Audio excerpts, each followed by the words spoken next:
personas que nos miran en video, en otra ocasión en YouTube, en Facebook, donde sea que nos miren, que también pueden recibir la bendición del estudio de la palabra en esta mañana. Amén. Muy bien, así que vamos a comenzar para aprovechar el tiempo, porque sabemos que después del alimento espiritual siempre viene el alimento físico. Pero ¿cuál es el más importante, hermanos? El espiritual, amén, porque ese es el que nos fortalece. De nada nos sirve tener un buen apetito físicamente si no tenemos el apetito para la palabra de Dios, amén. Así que vamos a ir otra vez a la escritura de esta mañana. Esta es la promesa para nosotros en la temática del santuario. Yo creo que este es uno de los temas más importantes de todos los temas que hemos dado, porque ahora nos vamos a enfocar más en la obra que Jesús está haciendo en el santuario celestial. Voy a repetir, ¿nos enfocamos en qué? En la obra crucial que está haciendo Jesús, ¿dónde? En el santuario celestial. Y miren lo que dice el libro de Hebreos, que es el libro de gran enseñanza del santuario celestial. Nos dice lo siguiente, Hebreos 7:25, hablando de Jesús como el fiel sumo sacerdote, como dice, por lo cual puede, mire, dice ahí, puede también, ¿qué dice? Salvar perpetuamente. ¿Qué significa perpetuamente? Para siempre. Salvar completamente o completamente, también como dice el texto original, a los que por Él se acercan a Dios. Buscamos acercarnos a Dios, pero dice ahí, por Él. Viviendo siempre. ¿Y qué es lo que hace Jesús? Para interceder por nosotros. Esta mañana vamos a definir qué significa intercesión. ¿Okay? ¿Qué significa intercesión?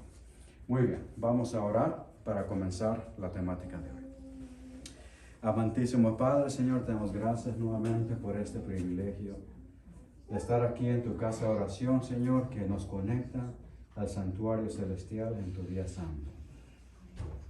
Padre amado, rogamos que en este momento nos enfoquemos en el alimento espiritual, un santuario en el tiempo, Señor, y en tu día santo, conectándonos con la eternidad en este momento.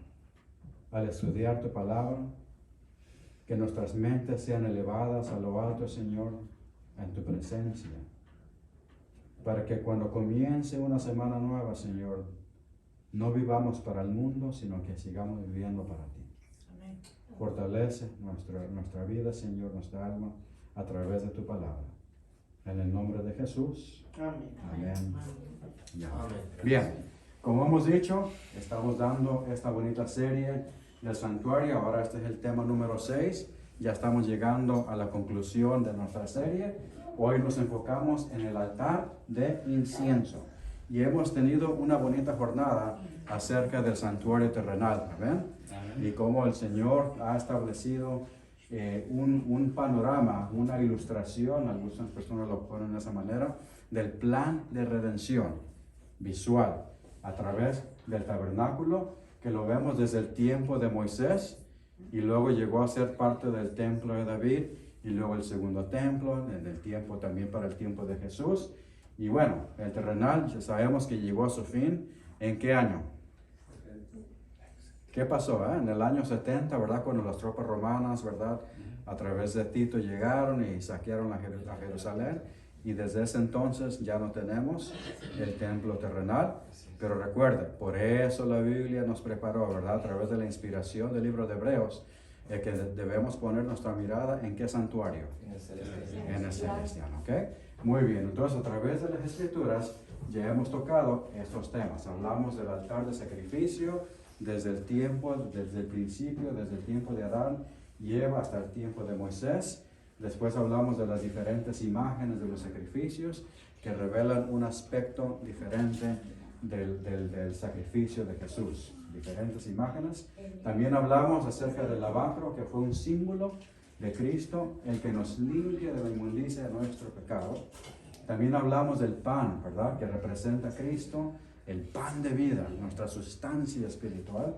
Y también, la temática anterior, hablamos acerca del del candelabro, ¿no? Que significa la luz, que representa a Jesús como la luz del mundo. Y hasta el día de hoy hemos llegado a esta misma conclusión en todos los temas del santuario, ¿verdad? Que cada objeto revela una característica de Cristo y su trabajo de redención. ¿Amén? Amén. Y eso lo hemos podido comprobar a través de la palabra de Dios. Amén. Pero bien, un hecho asombroso. Muchas grandes civilizaciones del antiguo mundo creían que las oraciones eran llevadas al cielo solamente a través del humo sagrado del incienso. Qué interesante, porque cuando lo comparamos con la imagen o con la trayectoria que tenemos en la inspiración de las Escrituras, también encontramos la misma temática, ¿verdad?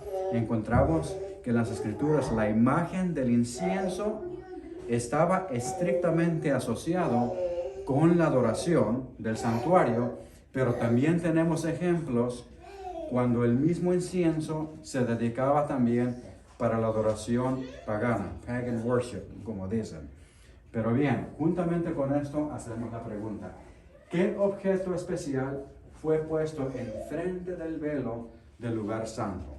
¿Cuál es el objeto que estaba ante el velo en el lugar santo?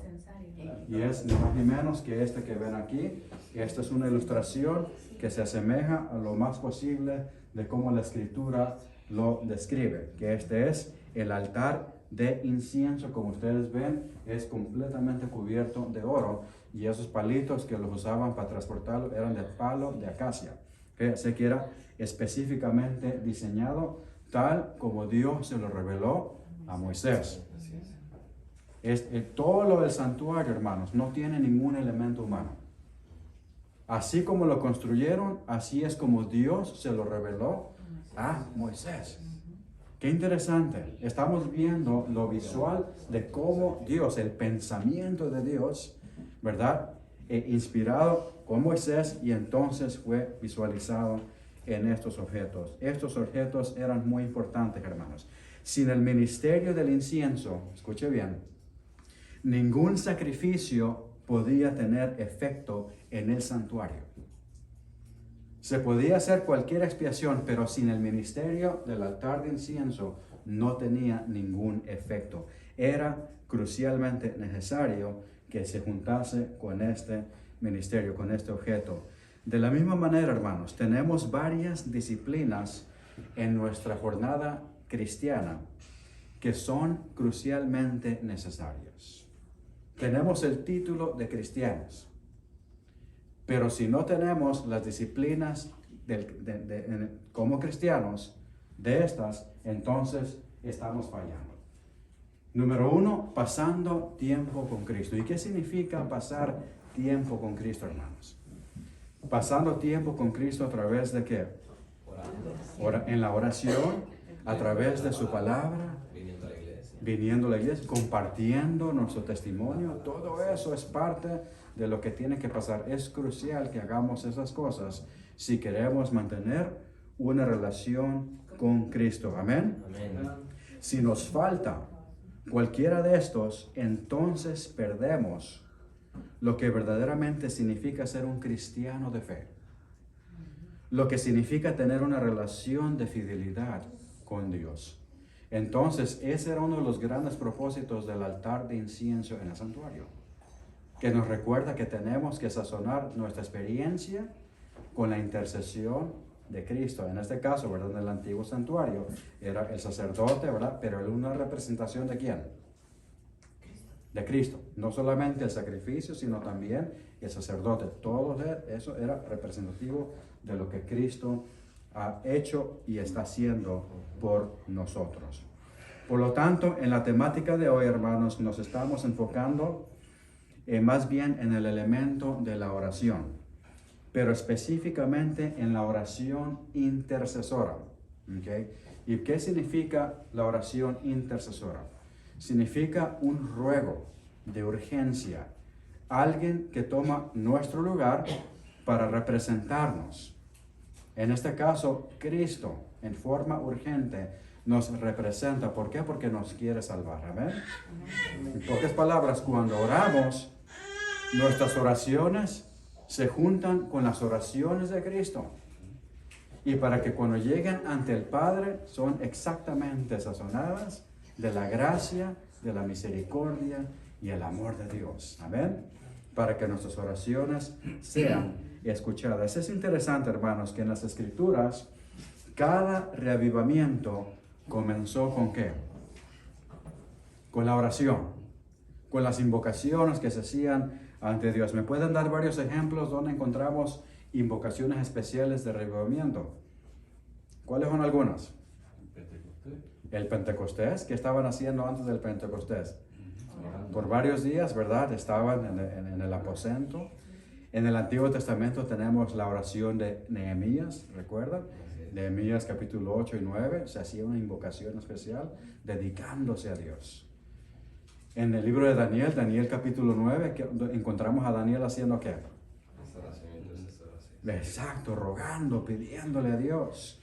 Y es interesante, este pasaje famoso que tenemos en la Escritura, uy, se me quiere interrumpir esta cuestión. Ya lo quitamos. Ahora sí. Miren lo que dice este pasaje, según Crónicas 7:14, famoso. ¿Qué dice el pasaje? Si se humillare mi pueblo, sobre el cual mi nombre es invocado. ¿Y qué dice ahí? Y oraren.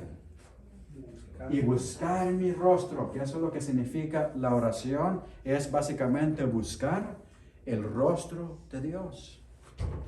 Y se convirtieren de sus malos caminos. Tiene que haber un reavivamiento. La oración que hagamos, que es genuina, nos tiene que llevar hacia un cambio en nuestra vida. Amén. Y dice, entonces, ¿qué dice ahí? Yo oiré desde los cielos, y ahí está la promesa, y perdonaré sus pecados, y dice ahí, y sanaré su tierra. Esa es la fórmula sencilla. A través de todas las Escrituras, esto es como Dios siempre ha operado, pero lo hace aún con mucha urgencia, más aún hoy en día, por la obra especial que hace Jesús en el santuario celestial. Hermanos, no podemos disminuir esa imagen. No podemos perder la imagen que Jesús está haciendo, de lo que Jesús está haciendo en el santuario celestial. Por lo tanto, hermanos, el Señor estableció varios objetos y símbolos en su santuario que revelan la importancia de la oración.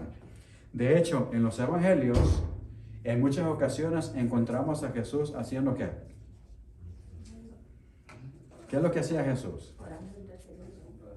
Oraciones, ¿verdad? Mira lo que dice Marcos capítulo 1, versículo 35. Esto es uno de los ejemplos. Mira lo que dice. Jesús no solamente predicaba, no solamente sanaba. En muchas ocasiones, ¿cuál era el secreto de su ministerio? ¿Qué era lo que hacía, hermanos? ¿Por qué oraba Jesús? Porque Él nos estaba ya dándonos un ejemplo, ¿verdad? Que Él dependía ¿de quién? Del Padre Celestial. Mira lo que dice Marcos capítulo 1, versículo 35. Dice, levantándose muy de mañana, siendo aún muy oscuro, dice la Escritura que salió y se fue a un lugar desierto. ¿Y qué dice ahí? Y ahí oraba.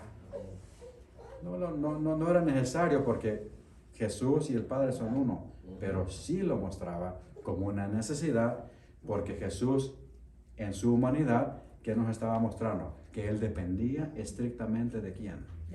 De la obra del Padre. Amén. Ahora, eso nos deja a nosotros un ejemplo. Amén. Que nosotros debemos hacer de igual manera. ¿Verdad? ¿Por qué era importante para Jesús eso? Porque como dice la sierva del Señor, mira lo que dice aquí. La oración es ¿qué? Es el aliento del alma. Un pasaje muy importante y conocido. Es el aliento del alma.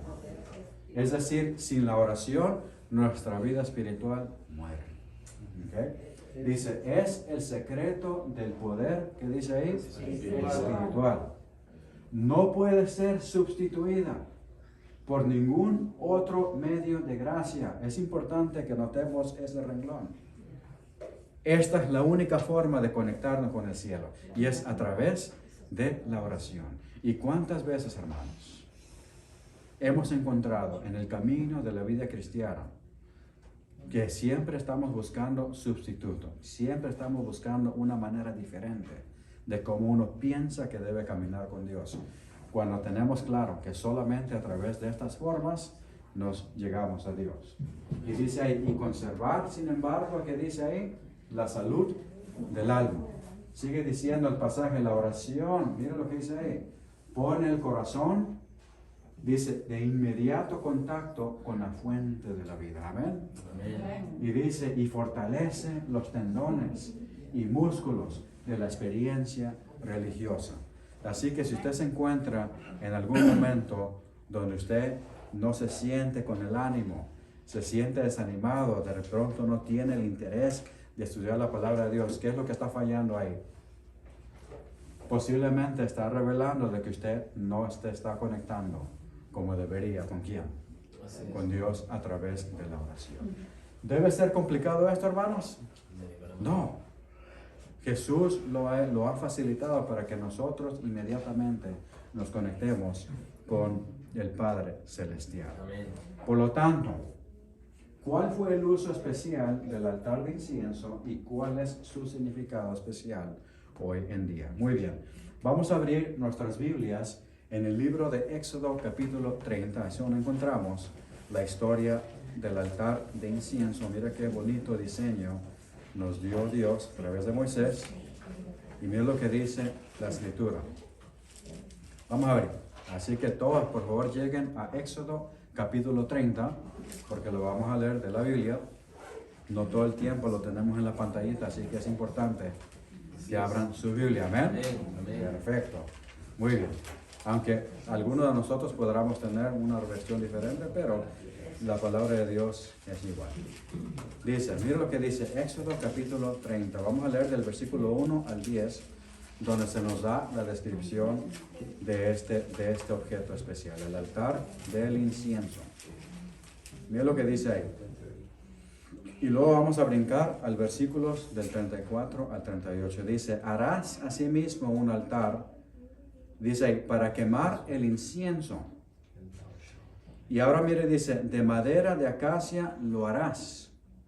Dice, su longitud será de 1 codo y su anchura de 1 codo.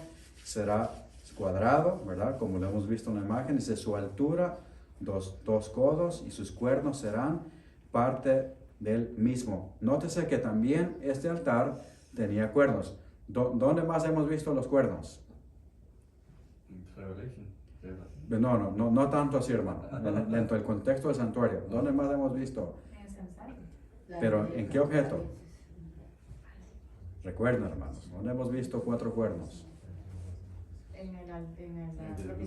En el altar de sacrificio. Si recuerdan, hermanos, ¿qué dice ahí? ¿Qué era lo que hacía el sacerdote en esos cuernos? ¿Con todas las ofrendas? ¿Cuál era la ofrenda específica que hacía eso? Sacrificio, el corderito. ¿Pero cuál? Era una. Cada año. Era la ofrenda del pecado, la ofrenda de purificación. No era la ofrenda fellowship offering, no era la ofrenda de la expresión, era solamente la ofrenda por el pecado, porque era la que tomaba la sangre, ¿verdad? Y la ponía en los cuernitos, y entonces esa era la sangre que era llevada hacia el lugar santo, ¿verdad? En el servicio diario. Pero en el día de la expiación, esa misma ofrenda era la que purificaba el santuario, ¿verdad? Que comenzaba desde el lugar santísimo, era como en reversa, y lo hacía y hasta que llegaba hacia el altar de sacrificios. Pero por alguna razón, este altar de incienso también tenía los 4 cuernos, ¿verdad? Okay, porque recuerde, ese altar se conecta con ¿cuál altar? El altar de sacrificio. Exacto, esa era la conexión de esos dos. Ahora dice, en el versículo dice ahí los cuernos, y lo cubrirás de oro puro, versículo 3, su cubierta, sus paredes en derredor y sus cuernos, y lo harás en derredor una cornisa de oro, que es la franjita que ya vimos encima del altar. Le harás también 2 anillos de oro debajo de su cornisa y sus 2 esquinas ambos lados suyos, para meter las varas con que será llevado. Versículo 5 dice, y harás las varas de madera de acacia y las cubrirás de oro. Y lo pondrás delante del velo, mira lo que dice aquí, delante del velo que está junto al arca del testimonio. ¿Ok? Delante del propiciatorio que está sobre el testimonio, donde me encontraré contigo.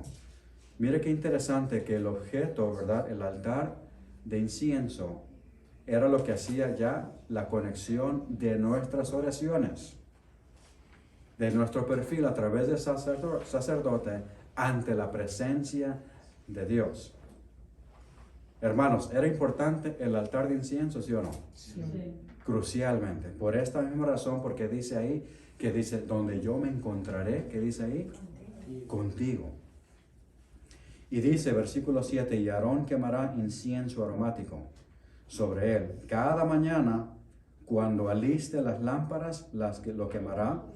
Y cuando Aarón encienda las lámparas al anochecer, quemará el incienso. O sea que trabajaban a la par. Dice ahí, rito perpetuo delante de Jehová vuestras generaciones, por vuestras generaciones. Ahora el versículo 9, mire lo que dice ahí. No ofreceréis sobre él, ¿qué dice ahí? Incienso extraño, ni holocausto, ni ofrenda, ni tampoco derramaréis sobre él libación. En pocas palabras, en este altar de incienso no se podía hacer lo que le daba la gana al sacerdote. Todo lo que hacía en este altar era intencional y era bajo la instrucción divina de Dios. No puede ser a su forma, tenía que ser estrictamente a la forma de Dios.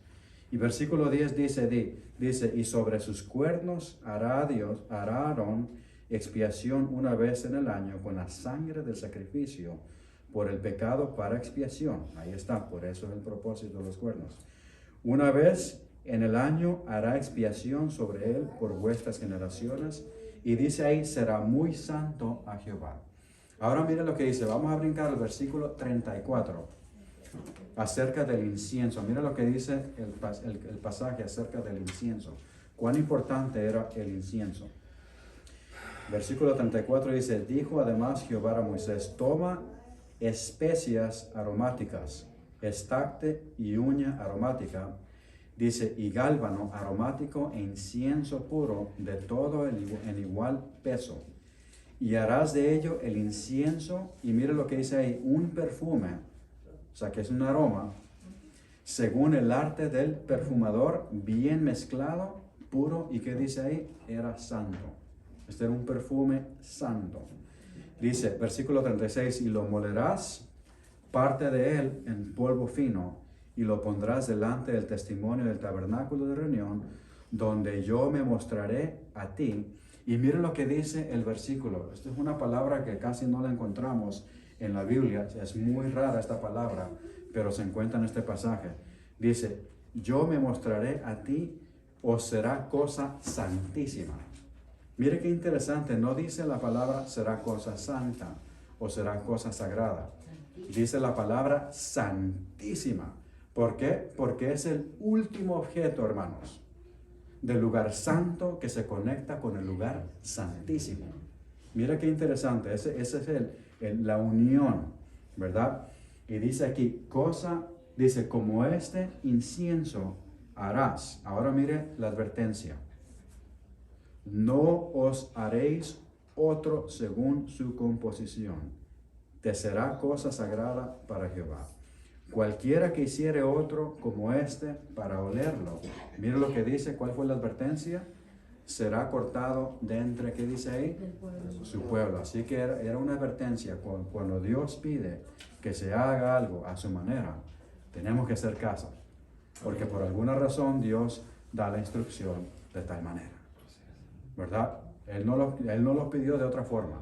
Él dijo específicamente de esta forma. Ahora vamos a ver en el tema de esta mañana que tenemos varios ejemplos en las Escrituras, particularmente con este objeto del santuario, donde algunos personajes fallaron. ¿Por qué? Porque empezaron a hacer todo lo contrario de como Dios pidió que se hiciese el incienso y cómo se ofreciera. Así que, en resumen, esto es lo que hemos estudiado hasta esta mañana, ¿verdad? El incienso era asociado ¿con qué? Primeramente con la adoración. ¿verdad? Esto que nos conecta con Dios, con la oración y también con el holocausto, particularmente cuando se hacía el día de la expiación. Se quemaba el incienso a la misma hora que encendían la lámpara en el tiempo del holocausto, dice, y se encendía con el carbón del altar. Escuche bien, esto se encendía con el carbón del altar de sacrificios que el Señor mismo encendía. ¿Quién encendía esa lumbre? Por eso es fuego de Dios. El carbón que sacaban del altar de sacrificio, eso lo transportaban y ese es el que ponían en el altar de incienso. Y entonces las especias, el incienso mixto, entonces es que se ponía encima y así daba el aroma que iba hacia el lugar santo juntamente con las oraciones que llevaba el sacerdote en representación del pueblo. Era bien específico. Era fuego e incienso mixto sagrado para la fragancia que subía por el velo hacia el lugar santísimo. Es importante que miremos cómo se encendía este altar. Bien, cuando se purificaba, ya hemos dado un resumen de esto, ¿verdad? Durante el día de la expiación, la sangre de la ofrenda por el pecado, que era usada para purificar el santuario de dentro para afuera, era esparcida 7 veces en el altar de incienso, y los cuernos del altar eran tocados con la sangre, simbolizando que la oración intercesora era aceptada a través del sacrificio de redención. O sea que por eso era todo esos rituales, para que confirmara la obra que el sacerdote estaba haciendo. Bien, también tomemos en cuenta, ¿verdad?, que era prohibido para uso, ¿qué? Específicamente las aromáticas, el incienso, no era para uso personal, era sagrado, era estrictamente dedicado para el santuario. ¿Y quién manejaba el incienso? Solamente los sacerdotes, ¿verdad? Solo ellos manejaban esto, ¿verdad? Entonces era estricto solo para el ministerio del altar de incienso y era prohibido por el Señor para su uso personal. Ahora, les voy a preguntar, ¿qué ejemplos tenemos en la Biblia donde encontramos personajes que están fallando en esta obra? A ver si se acuerdan. Sí, los hijos de Abraham, correcto, ¿verdad? La historia de Nadab y Abiú, ¿se acuerdan? Los sacerdotes, ¿verdad? Los hijos de Aarón. ¿Qué fue? ¿Cómo fallaron? ¿Por qué se le llama el pecado de Nadab y Abiú? Levítico capítulo 10. Es interesante, ¿verdad? Estos eran designados a hacer esta obra. Nos cuenta la historia, usted tiene que investigar un poquito más. Yo les invito a que hagan un search en los escritos de la señora White. Ella nos da un poquito más de detalles de qué fue lo que pasó en esta historia. Y hermanos, las aplicaciones espirituales que vienen en esta historia es increíble. Entonces, cuenta la historia que estos personajes, en primer lugar, no estaban aptos para ofrecer el ministerio de incienso en esa noche. Estaban intoxicados. Estas personas se pusieron a hacer la obra del santuario, pero sus mentes y sus corazones estaban lejos de la obra de esa noche. Por lo cual los guió a hacer las cosas incorrectas. Y mira lo que pasó. Dice ahí que llegan estos personajes y presentan fuego extraño ante el santuario, en el altar de incienso. ¿Y qué fue lo que pasó inmediatamente? Cayó juicio de Dios y fueron en ese mismo momento, como dicen en inglés, they were struck. En ese mismo momento fueron consumidos por el fuego de Dios. ¿Por qué? Porque fallaron al presentar fuego extraño. ¿Y qué fue lo que pasó, hermanos? Recuerdan, el carbón que sacaban para encender el altar de incienso tenía que venir estrictamente del altar de sacrificios. Estos personajes no lo hicieron así. Ellos trajeron el carbón de una fogatita que habían hecho por ahí en otro lado, que no tenía nada que ver con el carbón que salía del altar de sacrificio. Así que ahí fue donde fallaron. Presentaron fuego extraño y quebrantaron el mandamiento de Dios, porque Él les dijo que esto era cosa sagrada. Debemos aprender mucho de eso, hermanos. ¿Cuántas veces nosotros en nuestra vida espiritual presentamos en la iglesia juego extraño? Cosas del mundo, conceptos del mundo que no tienen nada que ver con la palabra de Dios. Todo lo que hagamos, ya sea en culto, ya sea en la vida personal, en la vida espiritual, si no se apega a la palabra de Dios, entonces estamos presentando juego extraño ante Dios. ¿Cuántas veces en el templo del Espíritu Santo presentamos juego extraño? Cosas y condiciones que sabemos que no deberían estar ahí. Estas historias nos recuerdan, hermanos, que tenemos que tomar en serio nuestra jornada con Cristo. Amén. Especialmente en estos últimos días, hermanos. ¿Por qué? Porque la obra que hace Jesús en el santuario, especialmente en el lugar santísimo, es crucial. Es para su favor, para nuestro favor, para que llegamos a terminar la jornada y estemos con Él en el reino de los cielos. Amén. Amén. Ahora, no vamos aquí a dedicar para dar ejemplos de qué clase de juego extraño presentamos. Eso ya queda a discreción de cada uno. Meditar, pensemos. Yo tengo que hacerme la pregunta: Señor, ¿en qué momento yo te he presentado juego extraño ante tu presencia? Y si descubrimos que lo hemos hecho, ¿qué debemos hacer, hermanos?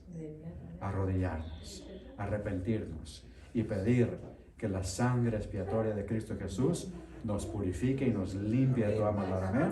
Eso es un llamado para mí, es un llamado para todos nosotros. Amén. Es un llamado para el pueblo de Dios. Tenemos que ser serios en nuestra jornada con Cristo. Estos personajes nos muestran cuán importante es cuando fallamos en lo que Dios manda y no lo hacemos. Bien, avanzando de esta historia, llegamos al tiempo del templo de Salomón, que esta referencia nos muestra que de igual manera se hacía lo mismo, ¿verdad? Solo que ahora los objetos eran más grandes, pero el altar era de incienso, también era de oro, y era puesto del mismo lugar, enfrente del lugar santo, ante el velo, y su ministerio, como en el tiempo de Moisés, era de igual manera, solo que era un poquito más magnífico, porque ya estamos hablando del templo de Salomón, pero el ministerio era completamente lo mismo. Ahora, es interesante que aún en el templo de Salomón también encontramos personajes donde fallan en el altar de incienso. Vamos a ver si ustedes recuerdan, tenemos un rey, a ver si recuerdan, tenemos un rey donde también cometió el error de hacer lo mismo. A ver si recuerdan. Les voy a dar el tip, comienza con la U. Usías. Ahí está, cerquita, ¿verdad? Usías, el rey Usías, cuenta la historia de que el rey Usías, ¿verdad? Comenzó haciendo lo recto ante la presencia de Dios. Él era bueno, era un buen rey. Hizo todo lo bueno, hasta que llegó el tiempo donde no se nos da detalles por qué falló, pero falló. Él agarra y llega y empieza a ofrecer, intenta ofrecer el incienso en el altar de incienso, ¿verdad? Lo cual era algo ilícito para él. ¿Por qué era ilícito para él? Porque él no era sacerdote, él no era el indicado, ¿verdad? Él usó básicamente la autoridad de su posición. Es como decir, yo soy el rey, yo puedo hacer lo que me da la gana. No, hermanos. Cuando Dios dice algo, hay que seguir tal como Amén. Dios lo pide. A ver. Amén. Y dice la historia que por resultado de esa falla, dice que Dios lo castigó con una lepra que lo llevó hasta su muerte. Y murió el rey Usías en complicaciones, ¿verdad? Llegó a su tiempo de muerte juntamente con esa lepra. Así que, hermanos, eso nos muestra cuán importante era el altar de incienso, ¿verdad?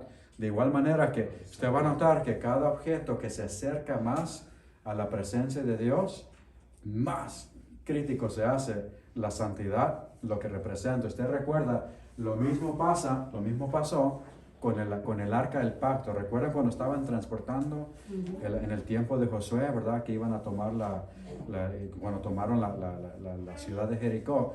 Que de repente van caminando ahí y de repente, ¿qué pasa con el arca? Y llega un tipo ahí y la toca, ¿y qué le pasó? Claro, nos cuenta la historia por qué, ¿verdad? Porque era un personaje que tenía pecado, había hecho algo malo, y entonces su pecaminosidad, y al tocar el arca del pacto, no era una buena, it was not a good match, como dicen. Y así que le fue muy mal, pero eso nos muestra cuán sagrados y santos eran estos objetos, ¿verdad? Ahora, usted recuerda, vamos a ir al tiempo del Nuevo Testamento. ¿Dónde más encontramos la imagen del altar de incienso? La historia del sacerdote Zacarías, ¿recuerdan? ¿Verdad? Justamente en la hora de la oración, dice la historia que llega Zacarías y se le aparece el ángel. Y qué interesante, hermanos. No fue en otro tiempo que se le aparece el ángel. Se le aparece el ángel justamente en la hora ¿cuál? En la hora de la oración. En la hora donde se ofrecía el incienso, ¿verdad? Que ese es el turno, le tocaba a él, ¿verdad? Claro, vemos la historia donde él falla, ¿verdad? El ángel se le aparece, le habla acerca del hijo que van a tener y que su nombre se va a llamar Juan, y él cuestionó al ángel, ¿y qué pasó con él? Quedó mudo, ¿verdad? Hasta el tiempo indicado. Pero qué interesante, a mí se me hace interesante, no pasó esto en otra ocasión, pasó justamente en el tiempo del ministerio del altar del incienso. Qué cosa más interesante. ¿Por qué, hermanos? Porque representa la obra íntima de intercesión que hace Jesús por nosotros. No es una hora que se debería tomar en forma liviana.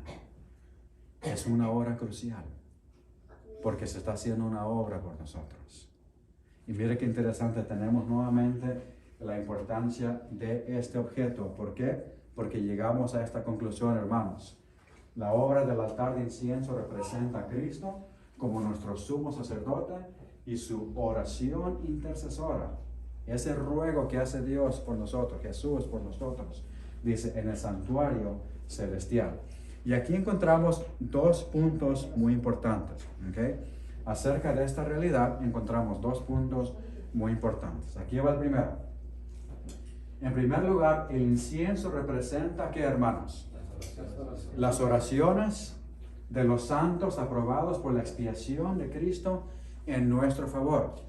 Y mire los ejemplos que encontramos en la Biblia acerca de esto. Salmos 141, donde el rey David está rogando y dice suba mi oración delante de ti. Y dice ahí, ¿como qué? Como el incienso. El don de mis manos, como la ofrenda de la tarde. Mira qué interesante la imagen que usa el rey David, comparando su ruego, su entrega a Dios, su oración, como el incienso. Ahora vamos para el Apocalipsis. Apocalipsis capítulo 8 queda un poquito más claro en este pasaje, ¿verdad? Dice, otro ángel vino entonces y se paró ante el altar. Estamos hablando ya del santuario celestial. Dice, con un incensario de oro, y se le dio mucho incienso. ¿Qué dice ahí? Para añadirlo ¿a qué? A las oraciones de todos los santos. Entonces nuestras oraciones son sazonadas, se añaden con la obra que hace Jesús. Amén. Dice, sobre el altar de oro que estaba delante del trono, justamente cerca del lugar santísimo. Y de la mano del ángel subió la presencia, dice, a la presencia de Dios, el humo, o sea, la fragancia, ¿verdad? Del incienso. Mira ahí, ahora ya está mezclándose el incienso ¿con qué? Con las oraciones de los santos. Ahí es donde el pasaje de Romanos capítulo 8, donde dice que el Espíritu, con gemidos, que dice ahí, especiales, que toma, indecible, toma nuestras oraciones y transforma las palabras con lo que realmente nuestro corazón quiere decirse y derramarse ante la presencia de Dios. Podamos decir, Señor, pero es que a veces yo no tengo las palabras adecuadas, o mis oraciones a veces no son las mejores porque no encuentro las palabras para decir, para verbalizar lo que realmente quiero derramar ante tu presencia. No se preocupe por eso. porque Dios no depende de eso. Lo que Dios busca es el corazón. Amén. El Espíritu Santo es el que transforma esas oraciones y ante la presencia de Dios y la expiación de Cristo hace que llegue como una fragancia ante el Padre Celestial. Amén. Y entonces el Padre escucha esas oraciones. Ahora, como dice, ¿verdad?, la palabra, si una madre sabe dar buenas cosas a sus hijos, ¿cuánto más vuestro Padre Celestial está dispuesto a darlas si tan solo se las pedimos? Amén. Amén. Si es de acuerdo a su santa voluntad. Y esto es como sucede todo eso. Capítulo 5, versículo 8 dice, y las copas de oro llenas de incienso, dice ahí que son, ¿qué? Las oraciones de los santos. Así que ya sabemos qué representa el incienso. Ahora, ¿qué más encontramos en la escritura? Punto número 2. La oración de Cristo en Juan capítulo 17. Mire qué interesante. Se recuerda que en los temas anteriores hemos concluido que en el libro de Juan encontramos características del ministerio del santuario a través del ministerio terrenal de Jesús. Desde su bautismo hasta cuando Él dice que Él es la luz, el pan de vida, hasta que llega hasta el Calvario, todo. Tenemos los símbolos del santuario en el libro de Juan. Y aquí está otro ejemplo perfecto, ¿verdad? Porque Juan 17 era una oración sacerdotal, es una oración de intercesión, ¿verdad?, de Jesús, que desde ese entonces ya estaba ilustrando su siguiente tarea después de su resurrección. Por eso encontramos a Jesús haciendo bonita oración en Juan 17, ahora como un sumo sacerdote, ¿verdad? Entonces son las dos cosas que encontramos ahí. Pero la pregunta importante de esta mañana es, ¿por qué es mejor la intercesión a través de Cristo? ¿Por qué no vamos ante un sacerdote terrenal o un personaje terrenal y confesamos nuestros pecados ante otro ser humano? ¿Por qué lo hacemos a través de Cristo? Porque es solo a través de Cristo que todo esto tiene significado. El ser humano no puede salvar a otro ser humano. Nuestra salvación es estrictamente a través de Jesús y su expiación por nosotros. Amén. Amén. Y aquí está, número 1, hermanos. ¿Por qué es mejor a través de Cristo? Aquí lo va. Primera Timoteo, capítulo 2, dice lo siguiente. Exhorto ante todo a que se hagan, ¿qué dice ahí? Rogativas, peticiones, oraciones, peticiones y acciones de gracias por todos los hombres. Dice, debemos orar por todos, ¿sí o no? Sí. Ahí está. Por todos los hombres, por los reyes y por todos los que están en eminencia, para que vivamos quieta y reposadamente en toda piedad y honestidad. Y mira lo que dice ahí. Porque esto es bueno y agradable delante de Dios, nuestro Salvador, refiriéndose a Jesús, el cual quiere que todos los hombres sean salvos y vengan al conocimiento de la verdad. Porque hay solo, dice ahí, hay un solo Dios. ¿Y qué dice ahí? Y un solo mediador entre Dios y los hombres. ¿Y quién es? Jesucristo, hombre, ¿verdad? Está enfatizando la humanidad de Jesús. Dice, el cual se dio a sí mismo en rescate por todos, de lo cual se dio testimonio a su debido tiempo. Y aquí está, hermanos. Por esta realidad encontramos los siguientes puntos. Número 1, aquí está, hermanos. Cristo, como nuestro sumo sacerdote, nunca llevará fuego o incienso extraño en el santuario. Amén. Amén. Jesús nunca va a fallar en eso. Así como fallaron los sacerdotes en el Antiguo Testamento, Cristo Jesús no falla en su obra. ¿Por qué? Porque la Biblia dice que nunca hubo pecado en él. Amén. Y nosotros nos apegamos a esa realidad. Jesús nunca llevará fuego extraño ante el santuario del Padre Celestial. Y es importante, hermanos, que abracemos esa verdad. Amén. Amén. Dice la Biblia, Hebreos 4:15, porque no tenemos un sumo sacerdote que no pueda compadecerse de nuestras debilidades, sino uno que fue tentado en todo según nuestra semejanza, pero dice ahí, pero sin pecado. Jesús es apto para hacer esa obra, ¿sí o no? Sí. Claro que sí. Y mira lo que dice ahí. 1 Pedro 2:12. El cual no hizo pecado, ni se halló engaño, ¿qué dice ahí? En su boca. Y el siguiente pasaje dice, y sabéis que Él apareció para quitar, ¿qué dice ahí? Nuestros pecados, y no hay, ¿qué dice ahí? Y no hay pecado en Él. Esta es la obra de Jesús. Y otro pasaje que dice ahí, al cual no conoció, que dice ahí, 2 Corintios 5:21, al cual no conoció pecado. Realmente, hermanos, podemos poner toda nuestra confianza en Jesús. Amén. Y en la obra que Jesús está haciendo por nosotros. Dios quiere, hermanos, que no pongamos ningún elemento humano nuestro en la obra que Dios está haciendo por nosotros. ¿Amén? Lo que Él sí quiere es que nos entreguemos de completo ante su presencia. ¿Amén? A través de la intercesión de Cristo Jesús. Cuenta una vieja historia que un padre llevó a su hijo pequeño y lo paró encima del cerco de su porche de su casa. Luego él se bajó en la parte de abajo, encima de la grama. El niño está acá arriba y el padre está acá. Y encima él llega y empieza a animar a su hijo para que brinque, ¿verdad? Le dice, bríncate, yo te voy a agarrar, aviéntate. Y entonces, intentando, rogando, entonces, ¿qué es lo que hace el niño? El niño, confiando en su padre, ¿qué es lo que hace? Se lanza, ¿verdad? Se lanza hacia el padre para que el padre lo agarre. Lo interesante es que cuando el niño se lanza, ¿sabe lo que hizo el padre? El padre se hizo un lado y el niño pega en el suelo. Qué gran confusión es esa. Y el niño se levanta, el padre lo levanta, lo sacude, le quita la tierra y le seca las lagrimitas, el niño llorando. Y entonces el padre firme, con gran firmeza, se dirige al hijo y le dice lo siguiente: esta sea una lección para ti. Nunca confíes en nadie. Qué cosa más tremenda eso. Muy diferente esa historia, ¿no? En contraste con Cristo Jesús, Él nunca nos hará esas cosas. Él sí dice, aquí estoy con los brazos abiertos.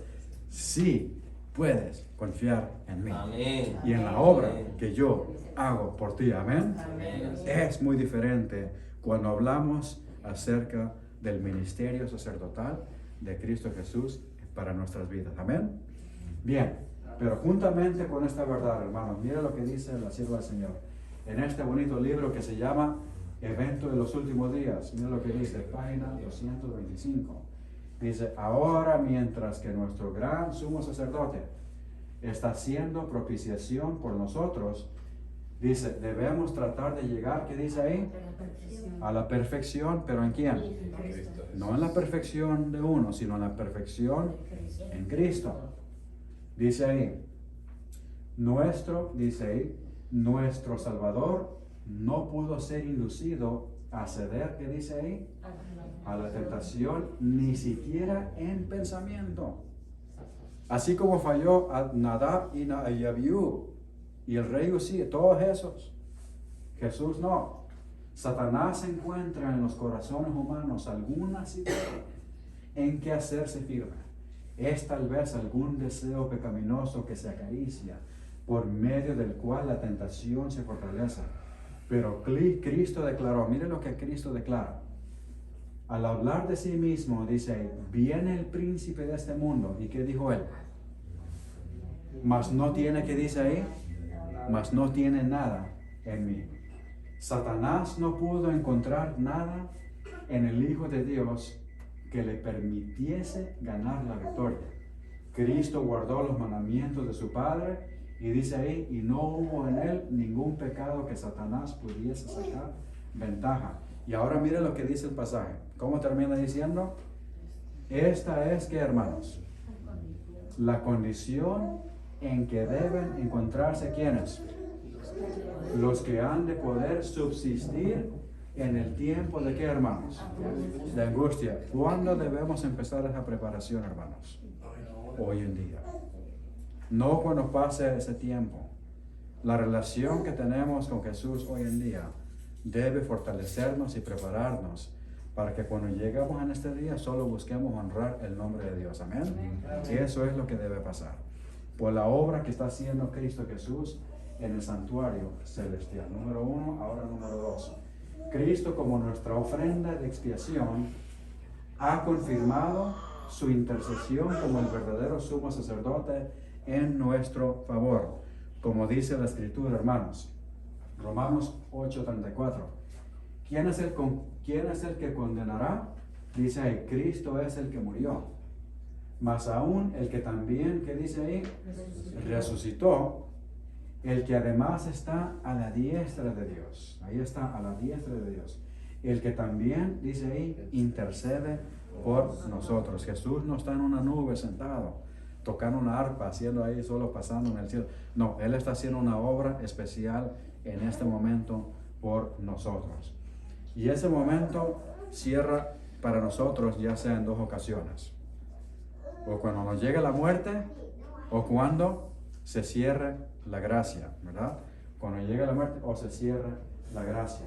Hebreos 7:25, como lo hemos leído, por lo cual puede también salvar perpetuamente a los que por Él se acercan a Dios, viviendo siempre para interceder por ellos. Y número 3, la fidelidad de Cristo como nuestro sumo sacerdote garantiza que nuestras oraciones sean escuchadas por el Padre Celestial. Amén. Como dice la Escritura, por lo cual debía ser en todo semejante a sus hermanos. Jesús tomó nuestra naturaleza.